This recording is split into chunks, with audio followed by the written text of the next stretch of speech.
Chegue pra cá, vamos lá curtir o Cerrado de Brasília de uma forma diferente, hein? De uma forma diferente, hein? Pronto, cheguei. E aí?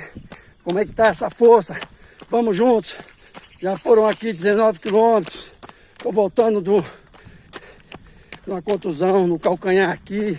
Nada sério. Só músculo, nervo mesmo. Nada quebrado. Mas é uma coisa que incomodava.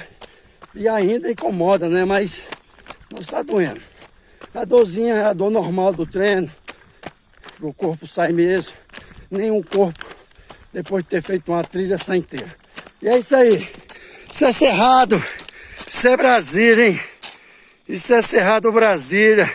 Vamos ver que se vai dar segmento ali pra mina. Aí eu encerro a live.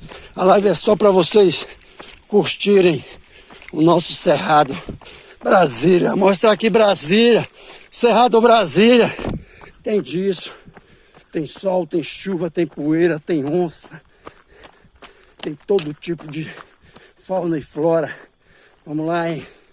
Vamos lá, hein? Mostrar para vocês uma mina que aflora o ano todo.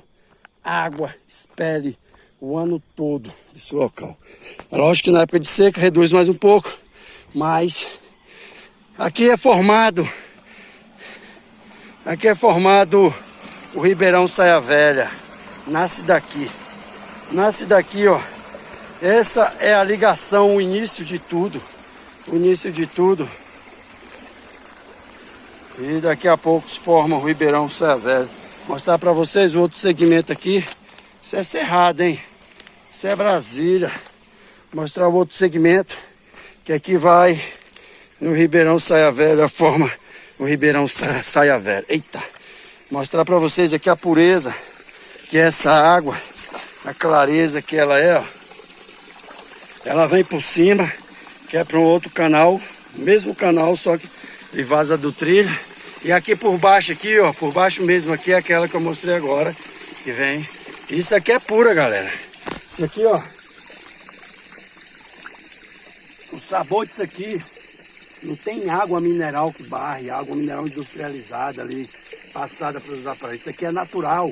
Isso aqui é natureza pura, caramba. Isso aqui é raiz. Isso aqui é raiz. Isso aqui é mostrando para vocês o nosso Cerrado. Mais de 4.000 telespectadores agora, hein?